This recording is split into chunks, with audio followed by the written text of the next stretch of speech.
नमस्कार, मी दीपाली. संस्कार संस्कृती चॅनलमध्ये आपलं सहर्ष स्वागत आहे. आज आपण माहिती बघणार आहोत त्रिपुरारी पौर्णिमेची.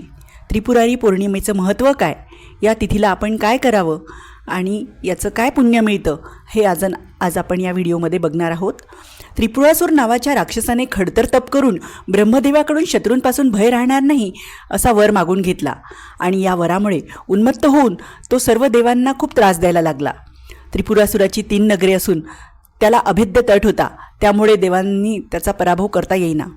देवांनी भगवान शंकराची अखेर प्रार्थना केली, तेव्हा शंकरांनी त्यांची 3ही नगरे जाळून टाकली आणि त्याला ठार केले. अशी ही त्रिपुरारी पौर्णिमा. या दिवशी तुलसी विवाह जो असतो त्याची सांगता असते. त्रिपुरी पौर्णिमेला आपण 750 वाती ह्या तुपामध्ये भिजवून जाळायच्या असतात आणि आपण या दिवशी दीपोत्सवसुद्धा साजरा करायचा असतो. देव दीपावली याला म्हणतात. त्या दिवशी जर कोणाचं लक्ष्मीपूजन झालेलं नसेल तर त्यांनी या त्रिपुरारी पौर्णिमेला लक्ष्मीपूजन केलं तर चालत असतं. श्री स्वामी समर्थ.